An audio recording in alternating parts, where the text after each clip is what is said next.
اپنے من میں ڈوب کر پا جا سراغ زندگی۔ قرآن کیا کہتا ہے؟ وفی انفسکم افلا تبصرون۔ اور تیسری اہم ترین آیات کیا ہے؟ آیات قرآنیہ۔ ان تینوں میں گہرا ربط ہے، آیات آفاقی، آیات انفسی، آیات قرآنی۔ ان میں تدبر کے ذریعے، غور و فکر کے ذریعے انسان ایمان حاصل کرے۔ یہ ٹاپ کا ایمان ہے، یہ انٹلیکچوئلز کا ایمان ہے، یہ صدیقین کا ایمان ہے۔ نمبر دو، ایک ایمان ہے عوام کے لیے، اس کے دو راستے ہیں۔ نمبر ایک، صاحب یقین کی صحبت، جس کے اندر یہ ایمان پیدا ہو چکا ہو، آپ اس کے قریب رہیے۔ اگر بھٹی کے سامنے بیٹھیں گے حرارت پہنچے گی، اگر آپ برف کی سل کے قریب ہوں گے ٹھنڈ پہنچے گی۔ صاحب امین، صاحب ایمان کی صحبت اختیار کریں گے، ایمان سرات کریں گے۔ یہ ہے عوام کے لیے صحبت، کونوا مع الصادقین، ان کی صحبت اختیار۔ تیسرا ذریعہ ہے جو ہمارے لیے خاص طور پر جو مسلمان پیدا ہوئے ہیں۔ اب ایک بچہ ہے 7 سال کا، آپ نے نماز پڑھنے کی عادت ڈال دی، پڑھ رہا، اگرچہ غیر شعوری عمر سے شروع کر دیا اس نے، روزہ رکھتا ہے، 9 برس کا ہو گیا، روزہ رکھنا شروع کیا۔ یہ اعمال جو ہیں ان سے بھی ایک یقین پیدا ہوتا ہے۔ جیسے یقین سے عمل پیدا ہوتا ہے، ایسے ہی عمل سے بھی یقین پیدا ہوتا ہے۔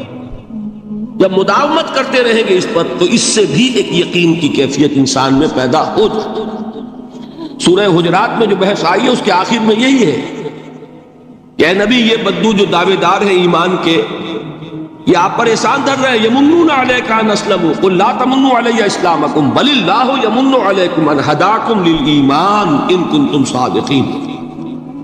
یہ آپ پر احسان دھر رہے ہیں کہ ایمان لے آیا، نبی ان سے کہیے مجھ پر اپنے ایمان کا کوئی احسان نہ دھرو، اپنے اسلام کا، بلکہ اللہ تم پر احسان دھرتا ہے کہ اس نے تمہیں ایمان کے راستے پر ڈال دیا ہے۔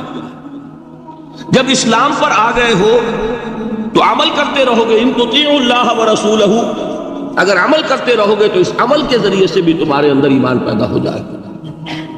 تو یہ 3 راستے ذہن میں رکھیے۔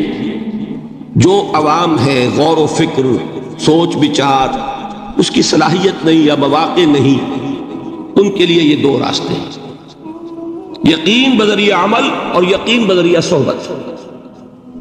یہاں سے اٹھا رہے ہیں لوگوں کو، بار بار یہیں آ جاتے ہیں۔ آپ یادو یہاں پر لیکن ان کو دقت ہوتی ہے، یہاں پہ کوئی صاحب پہلے سے روک دیا کرے نا، جو بعد میں گڑبڑ ہوتی ہے۔ تو ایک ایمان ہے انٹلیکچوئلز کا، صدیقین کا، جن کو قرآن کہتا ہے اولو الالباب الذین یعقلون، ان فی خلق السماوات والارض واختلاف اللیل والنہار لآیات لأولی الالباب، ہوش مندوں کے لیے، عقل مندوں کے لیے، غور و فکر کرنے والوں کے لیے، اصحاب دانش و بینش کے لیے ہماری کائنات میں ہماری نشانیاں ہیں۔ غور کرو اور ہمیں پہچانو، خود اپنے اندر جھانکو اور ہمیں پہچانو۔ اور ہماری آیات جو ہیں ہمارے کلام کی، اس کی آیات جو ہیں ان میں وہ ایمان رچا بسا ہوا ہے، ان پر غور کرو، غوطہ زنی کرو۔ قرآن میں ہو غوطہ زن ہے مرد مسلمان۔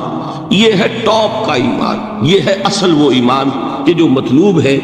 اب باقی حضرات جو ہیں ان کے قریب رہیں گے، ایمان حاصل کر لیں گے، اور جو اعمال اللہ نے بتائے ہیں ان پر عمل کرتے رہیں گے، ایمان۔ اب دوسری بات کی طرف آئیے، نفاق سے کیسے بچا جائے، اس کے لیے بھی 3 عمل ہیں۔ پہلی چیز، اور 2 چیزیں تو وہ ہیں کہ جو سورہ منافقون ہی کے دوسرے رکوع میں بیان ہوئی۔ پریونشن کیسے ہوگی، بچو گے کیسے؟ دوام ذکر، اللہ کو یاد رکھو۔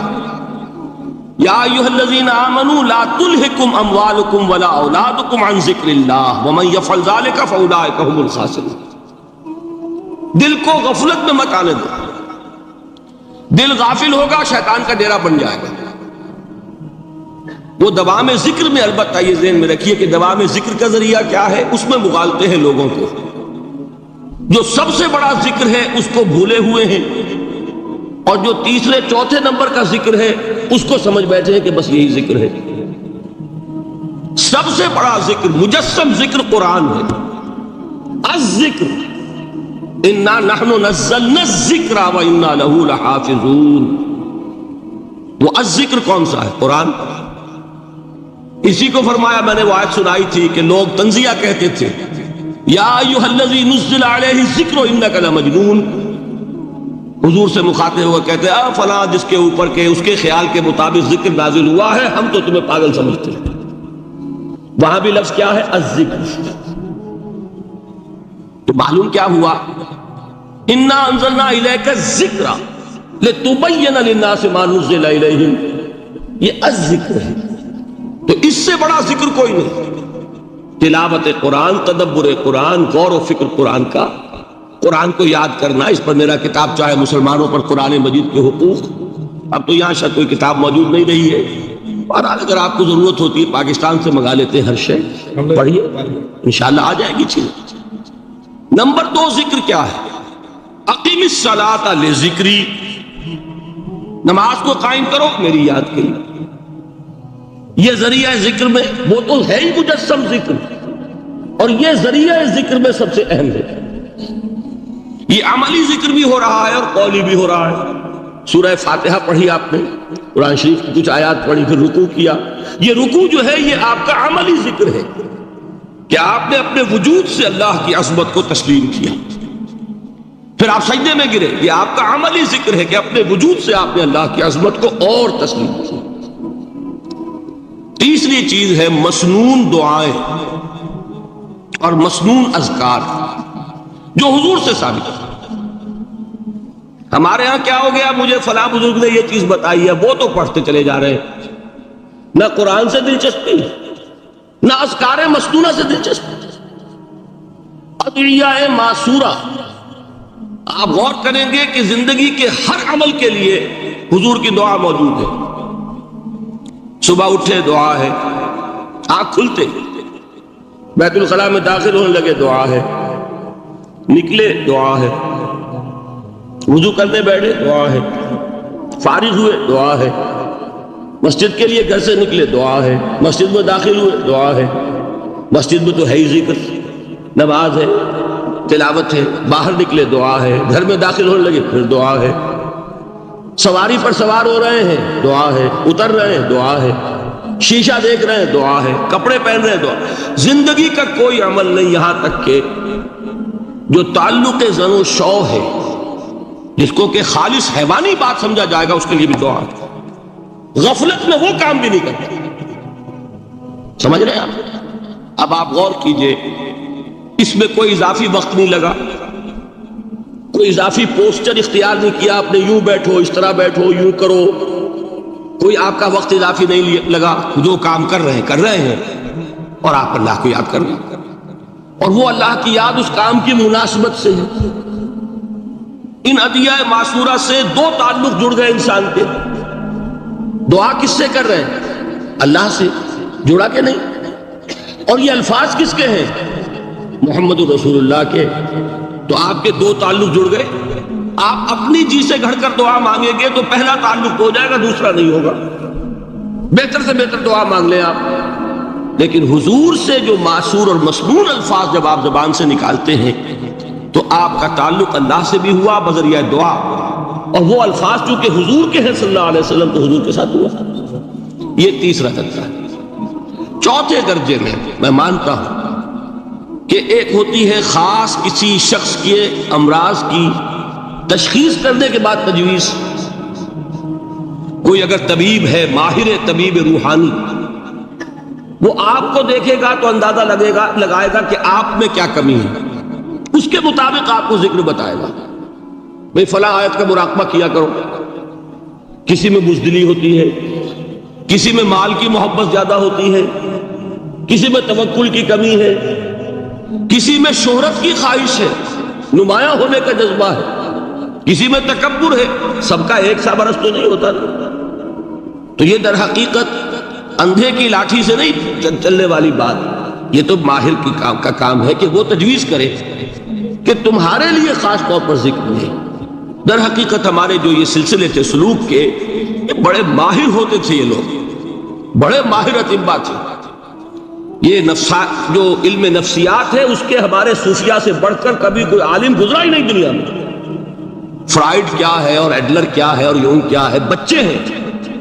ہمارے صوفیاء کرام نے جس طرح انسان کی نفسیات کو سمجھا اور وہ ان کی مناسبت سے تجویز کرتے تھے، لیکن اس کو رکھا جائے گا چوتھے نمبر پر۔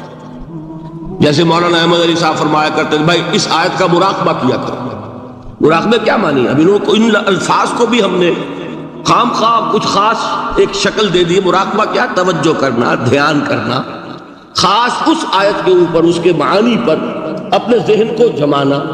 وہ کیوں ہے؟ تاکہ آپ کے اندر جو کمی ہے اس کی تلافی اس سے ہو۔ لیکن یہ کہاں آئے گا؟ چوتھے نمبر، سمجھ گئے؟ تو نفاق سے بچنے کا ذریعہ، پریونشن کیا ہے نفاق سے؟ دوام ذکر۔ نہ تمہیں تمہاری اولاد، نہ تمہارے اموال، نہ تمہاری تجارت، نہ کاروبار اللہ کے ذکر سے غافل نہ کر سکے۔ پنجابی میں کہتے ہیں کہ ہتھ کارول اور دل یار ول۔ کام کر رہے ہیں آپ، لیکن یہ کہ دل اللہ کے ساتھ لگا ہوا ہے، زبان تر ہے اللہ کی یاد سے۔ جو قرآن یاد ہے، گاڑی میں آپ بیٹھے جا رہے ہیں، 2 گھنٹے آپ کو کار میں لگانے ہیں، قرآن شریف پڑھتے جائیے، اس سے بڑا ذکر ہی کوئی۔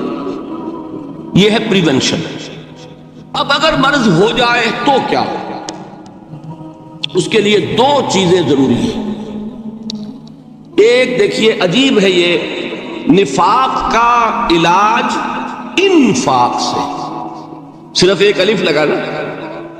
انفاق کے معنی اور ہے، یہ بنا ہے کس سے؟ نفقت الدراہم، پیسے ختم ہو گئے، مک گئے، یا نفق الفرس، گھوڑا مر گیا۔ تو مال کو کھپانا، لگانا اللہ کی راہ میں، اگر دل میں نفاق کی کوئی آلائش آئی ہے تو اس کا ازالہ ہوگا انفاق فی سبیل اللہ سے۔ مال اللہ کی راہ میں دیجئے، صدقہ کیجئے، خیرات کیجئے، دیجئے، اللہ کے دین میں لگائیے۔ جتنا لگائیں گے نفاق دھل جائے۔ اس لیے کہ اصل سبب نفاق کا ہے ہی حب دنیا، دنیا کی محبت، لہذا اس کا ازالہ ہوگا۔ جو سب سے محبوب شے ہے مال، انہ لحب الخیر لشدید، مال محبوب ترین ہے کہ نہیں؟ لہذا اس کو اللہ کی راہ میں لگائیں گے تو وہ نفاق دھل جائے گا۔ اور ایک اور چیز ہے جو بہت اہم ہے، بہت ہی شعوری طور پر اس کا اہتمام کیجئے۔ جس وقت دین کے کسی فرض کی انسان کو سمجھ آ جائے، اس کا شعور پیدا ہو جائے، پھر ڈیلے نہ ہو۔ ذرا سا ڈیلے جو ہے اس پر عمل کرنے میں، یہ در حقیقت نفاق کو جڑ پکڑنے کا موقع دینا ہے۔ امیڈیٹ ایکشن، ایک بات سمجھ میں آ گئی، فوراً عمل۔ اس میں شیطان کیا کرتا ہے؟ ذرا ٹھہر جاؤ، ابھی دیکھو یہ فرض ہے، یہ ذمہ داریاں ہیں، یہ کرنا ہے، اور پھر لگا دینا اپنے آپ کو۔ بہت سے لوگ کہتے ہیں بس یہ ریٹائرمنٹ کے بعد تو سارا میں دین کے لیے وقت کر دوں گا۔ اول تو خدا کے بندے، تمہارے اندر رہ کیا جائے گا ریٹائرمنٹ کے بعد؟ سارا تو کھپ چکو گے، رہ کیا جائے گا؟ دوسرے یہ کہ یہ بھی جان لیجئے کہ کار دنیا کسے تمام نہ کر، ریٹائرمنٹ کے بعد کون فارغ ہو جاتا ہے؟ بیٹوں بیٹیوں سے فارغ ہوئے تو پوتے پوتیاں موجود ہیں، نواسے نواسیاں موجود ہیں، کبھی بھی وہ بوجھ ختم نہیں ہوتا زندگی کا۔ وہ تو یہ کہ آج بات سمجھ میں آئی ہے تو آج عمل ہونا چاہیے۔ قرآن مجید میں سورہ انعام میں بڑی شدید وعید آئی ہے، الفاظ ہیں یہ، وَنُقَلِّبُ أَفْئِدَتَهُمْ وَأَبْصَارَهُمْ كَمَا لَمْ يُؤْمِنُوا بِهِ أَوَّلَ مَرَّةٍ۔ انسان پر ایک حقیقت کا انکشاف ہوا کہ یہ بات حق ہے، فوراً تسلیم کر دی۔ کسی مصلحت کی وجہ سے، کسی بزدلی کی وجہ سے، کسی لالچ کی وجہ سے، کسی اپنی سیادت یا قیادت کی وجہ سے، کیسے مان لوں؟ لوگ کہیں گے کہ یہ نیچے ہو گیا، وہ اونچا ہو گیا جس کی بات مانی، کسی وجہ سے رک گئے۔ تو اللہ تعالیٰ اندر سے وہ جو استعداد ہے حق کو پہچاننے کی وہ سلب کر لیتا۔ وَنُقَلِّبُ أَفْئِدَتَهُمْ وَأَبْصَارَهُمْ، ہم الٹ دیں گے ان کے دلوں کو بھی اور ان کی آنکھوں کو بھی۔ کیوں؟ کما لم یؤمنوا بہ اول مرہ، اس لیے کہ وہ پہلی مرتبہ جب انکشاف حق ہوا ہے وہ ایمان نہیں لایا۔ اس کا میں ایک واقعہ آپ کو سنانا چاہتا ہوں کہ کس طرح صحابہ کرام پر بھی وقتی طور پر یہ واقعہ اگر صحابہ کرام کا نہ ہوتا تو یہ حقائق سمجھ میں نہ آتے۔ غزوہ تبوک کے موقع پر یہ میں جملہ انکمپلیٹ رہ گیا، ضعف ایمان کا حملہ ہو جاتا تھا، نفاق کا نہیں معاذ اللہ، لیکن ضعف ایمانی کی اگلی منزل شروع ہو جاتی ہے نا نفاق۔ جہاں جھوٹ بولنا شروع کیا نفاق، جھوٹی قسمیں کھانی شروع کی سیکنڈ سٹیج، اور جہاں مومنین صادقین سے بغض اور عداوت پیدا ہو گیا وہ تھرڈ سٹیج۔ تو وہ ضعف ایمان کا کیسے ہوتا ہے یہ حضرت کعب ابن مالک نے بڑی تفصیل سے بیان کیا ہے۔ غزوہ تبوک کے موقع پر جہاں منافقین نے آ کر جھوٹے بہانے بنائے، جھوٹی قسمیں کھائیں اور حضور سے ایگزمپشن لے لی، چھٹی لے لی، رخصت لے لی، وہاں 3 ایسے صحابہ بھی تھے جو مومن صادق تھے، لیکن وقتی طور پر شیطان نے انہیں ورغلایا۔ کیسے ورغلایا وہ سمجھ لیجیے۔ کعب ابن مالک نے تفصیل سے بیان کیا ہے، اور میرے نزدیک یہ جہاں تک میرا مطالعہ ہے طویل ترین حدیث ہے، بخاری اور مسلم میں بھی موجود ہے۔ حضور جب واپس آئے ہیں اور اب آپ نے ایک ایک کو بلایا، جن لوگوں نے تو پہلے جھوٹی قسمیں کھا لی تھی ان کو تو بلانے کی ضرورت نہیں تھی، لیکن کچھ لوگ ایسے بھی تھے کہ جنہوں نے ایگزمپشن بھی نہیں لی تھی اور گئے بھی نہیں تھے۔ اب ان کو آپ نے ایک ایک کر کے پیشی ہوئی، آپ کیوں نہیں گئے تھے؟ تو اب جو منافقین تھے ان میں سے انہوں نے اس موقع پہ جھوٹی قسمیں کھا لی۔ خدا کی قسم حضور ہم تو بالکل تیار تھے، پوری میں نے تیاری بھی کر لی تھی، پورا ارادہ تھا، یہ وقتی طور پر یہ مصیبت مجھ پر آ پڑی۔ جس نے قسم کھائی انہوں نے کہا اچھا ٹھیک ہے جائیے۔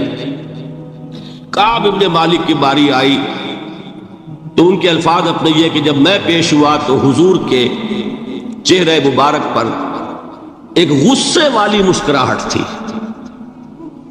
زہر خلق کہتے، ایک مسکراہٹ ہے لیکن غصے کے ساتھ، غضبناک۔ آپ فرمائیے آپ کیوں نہیں گئے؟ حضرت کعب یہ فرماتے ہیں کہ میں نے عرض کیا کہ حضور زبان میرے پاس بھی ہے، جھوٹ میں بھی بول سکتا ہوں، لیکن جھوٹ بول کر میں اس وقت آپ کی ناراضگی سے تو بچ جاؤں گا لیکن اللہ کے پکڑ سے نہیں بچ سکوں گا۔ میں اعتراف کرتا ہوں کہ جتنا صحت مند میں اس زمانے میں تھا کبھی نہیں تھا، جتنا فارغ البال اس وقت تھا کہ میرے پاس ساز و سامان موجود تھا راستے کے لیے، اتنا میں کبھی نہیں تھا۔ لیکن ہوا کیا؟ ہوا یہ کہ مجھے میرے نفس نے، شیطان نے پٹی پڑھائی۔ وہ پٹی کیا پڑھائی؟ کہ حضور تو 30,000 کے لشکر کے ساتھ چلیں گے تو لشکر تو سلولی موو کرے گا نا، تمہارے پاس بڑی تکڑی، بڑی توانا صحت مند اونٹنی ہے، تم ذرا 2 دن بعد چلنا تیزی کے ساتھ اور حضور سے مل جانا، بس یہ تاخیر کا حربہ۔ تو انہیں خیال آیا کہ ابھی 2 دن گھر کی ٹھنڈی چھاؤں ہے، میں یہاں پہ جو آرام ہے وہ کر لوں۔ مجھے جگر کا شعر یاد آیا ہے کہ تپتی راہیں مجھ کو پکارے، دامن پکڑے چھاؤں گھنیری۔ ایک طرف فرض کی پکار ہے، اس میں تو ظاہر بات ہے کہ وہ تپتی راہیں ہیں، لا تنفروا فی الحر سنا چکا ہوا ہے۔ یہاں گھر میں، نخلستان میں، کھجوروں کی چھاؤں میں، اہل و عیال میں یہ ٹھنڈی چھاؤں جو ہے یہ پکڑ رہی ہے، بھائی 2 دن ٹھہر کے چلے جاتے، ٹھیک ہے، کوئی نیت میں خرابی نہیں ہے۔ اس کے بعد پھر جب ابھی 2 دن اور ٹھہر جاؤ، یہ تو بڑا لمبا سفر ہے، ذرا تیز اور دوڑ لیتا۔ تو فرماتے ہیں کہ حضور میں اسی طریقے سے تاخیر و تعویق میں پڑا رہا، یہاں تک کہ ایک روز اچانک مجھ پر یہ چیز منکشف ہوئی کہ تو میں چاہے کتنا بھی تیز چل لوں میں آپ سے نہیں مل سکتا، میرے اعصاب ڈھیلے ہوئے، اس طرح میں محروم رہا۔ حضور نے بائیکاٹ کا حکم دیا صحابہ کو، 3 صحابہ تھے ایسے، 2 اور تھے جنہوں نے اسی طریقے سے اعتراف کیا۔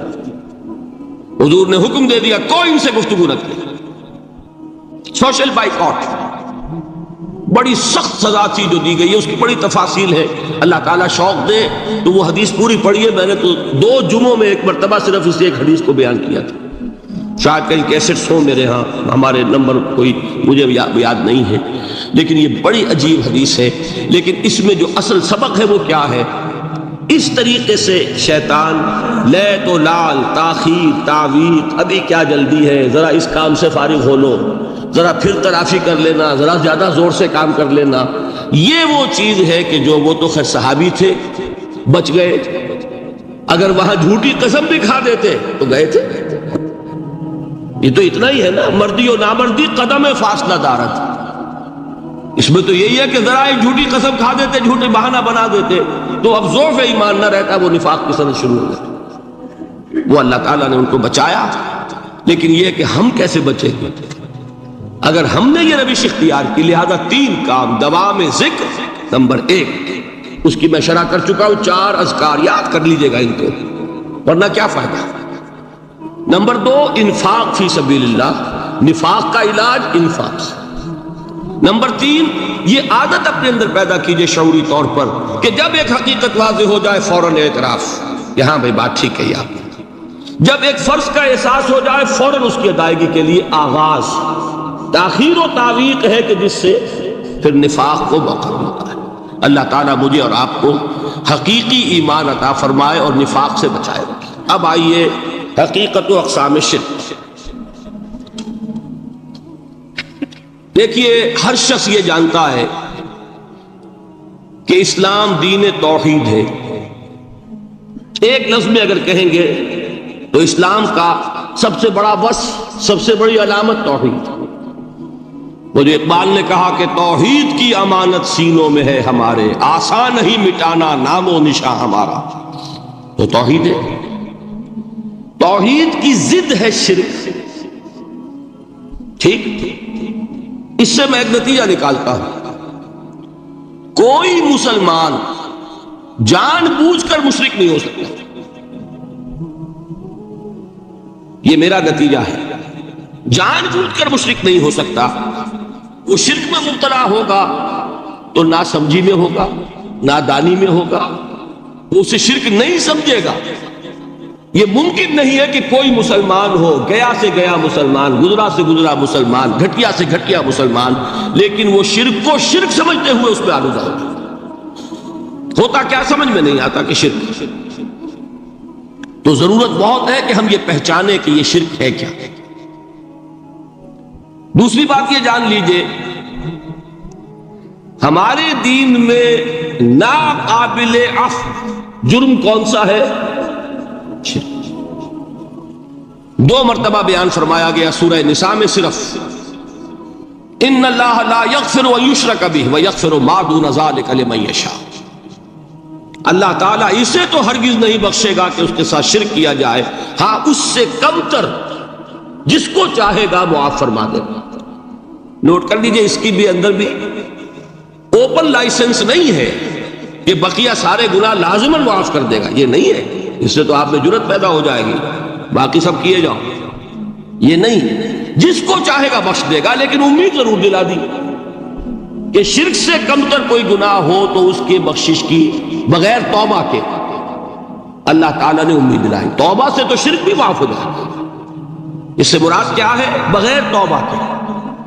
اللہ تعالیٰ نے فرمایا کہ اور گناہوں کے بارے میں تو امید کی جا سکتی ہے، لیکن شرک کے بارے میں ہرگز نہیں۔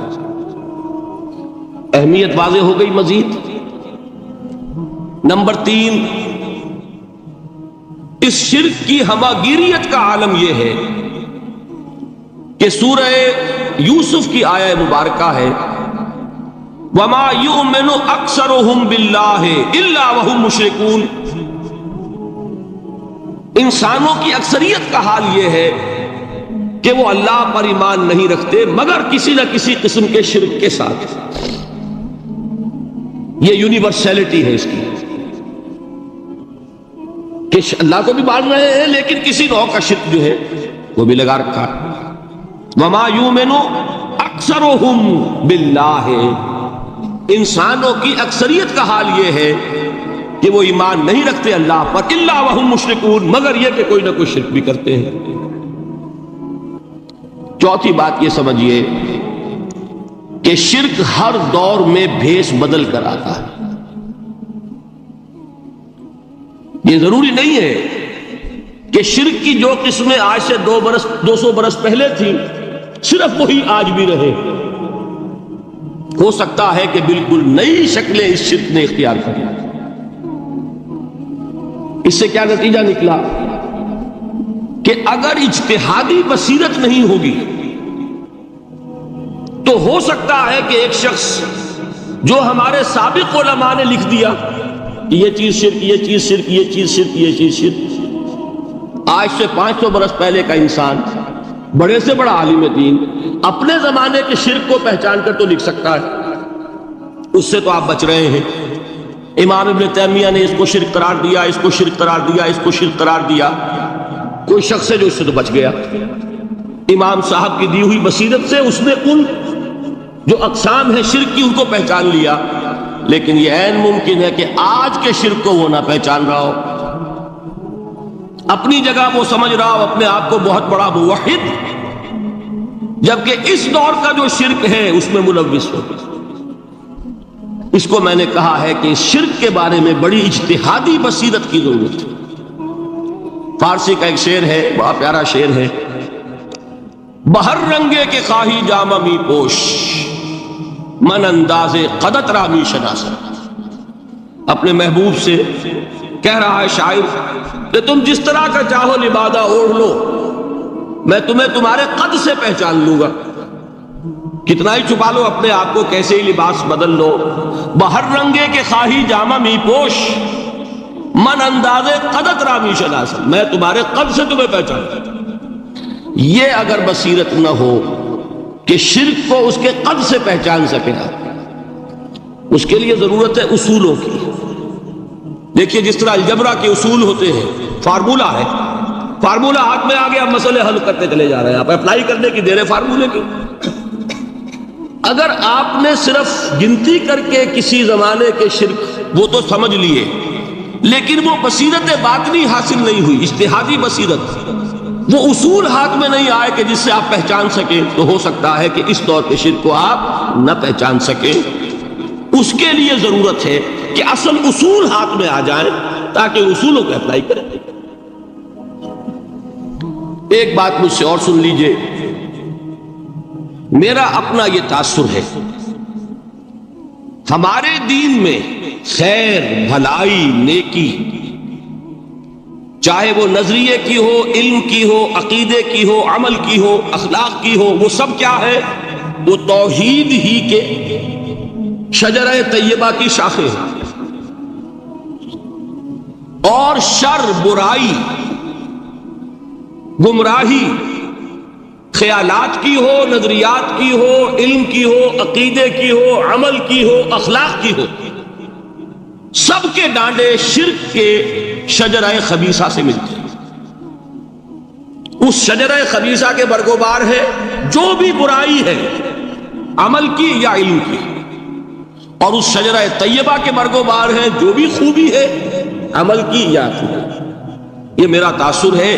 اور جب تک اس انداز میں وہ آپ کو اندرونی رشتے ظاہر نہیں ہوں گے، آپ پر منکشف نہیں ہوں گے، وہ اجتہادی بصیرت جو ہے پیدا نہیں ہو سکے. اب آئیے ایک اور بات دیکھیے، شرک میں اور الحاد میں کیا فرق ہے یہ بھی ہم نہیں سمجھتے. الحاد، مادہ پرستی، وہ کیا ہے؟ ایتھیزم، کسی بھی خدا کا انکار. ہمارے آج کے دور کی سب سے بڑی گمراہی ہے. شرک کیا ہے؟ خداؤں کو ماننا. یہ کیا ہے؟ تھیزم ہے، لیکن پولی تھیزم ہے. توحید کیا ہے؟ مونو تھیزم ہے، ایک خدا کا ماننا. لیکن شرک کے اندر ایک اور حقیقت کو پہچان لیجئے، شرک میں ہمیشہ ٹاپ پر ایک خدا کو مانتے ہیں، باقی سارے خدا نیچے ہوتے ہیں.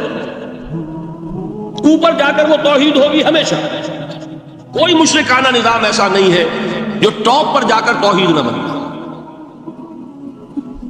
دیکھیے ہندو دیویاں، دیوتا بے شمار، لیکن مہادیو وہ بھی کیا دو ہیں؟ مہادیو وہ تو ایک ہے. انگریزی میں گاڈز گاڈیسز، لیکن وہ چھوٹے جی سے لکھے جائیں گے. چھوٹے جی سے لکھے جانے والے gods and goddesses, Roman mythology ہو، گریک مائتھولوجی ہو، ان دیویوں دیوتاؤں کے نام ہی آپ نہیں یاد کر سکتے، لیکن گاڈ بڑے جی سے وہ ایک ہے کہ نہیں؟ ٹاپ پر جو ہے وہ ایک ہے. اس کو وہ بھی مانتے ہیں کہ اومنی پوٹنٹ، اومنیشنٹ، اومنی پریزنٹ، علی کل شیء قدیر، بکل شیء علیم، ہر جگہ موجود. وہ تو ایک ہی ہے، وہ تو کیپٹل جی سے لکھا جائے گا. باقی اس کے نیچے فوج ہے دیویوں کی، دیوتاؤں کی، خداؤں کی اور خدانیوں کی، وہ گاڈز اینڈ گاڈیسز ہیں. عرب میں کیا تھا؟ میں نے پہلے آپ کو وہ دو مثالیں دے دی ہیں، تیسری اور ایران کی لے لیجئے. خیر کا خدا اور شر کا خدا اور، ایک یزدہ ایک اہرمن. ٹھیک، سنویت ہو گئی نا، دو خداؤں کو مانا، لیکن وہی ہے جو خدائے خدائے گاں، خداؤں کا خدا، اس کو ایک ہی مانتے ہیں. یہی معاملہ عرب میں تھا. اللہ وہ ایک ہی تھا ان کے ہاں. قرآن میں آتا ہے ان سے پوچھئے وَلَئِن سَأَلْتَهُم مَّنْ خَلَقَ السَّمَاوَاتِ وَالْأَرْضَ لَيَقُولُنَّ اللَّهُ.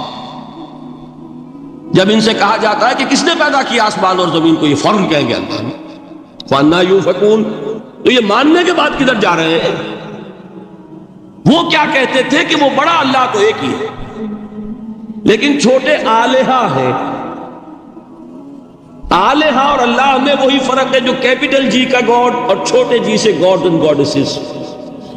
وہی فرق ہے کہ جو مہادیو اور دیویوں اور دیوتاؤں میں ہے، وہی وہاں تھا. اللہ وہ ایک اور سپریم، سب سے بالا تر، اس سے اوپر کوئی نہیں، تخلیق میں اس کا کوئی ساجی نہیں.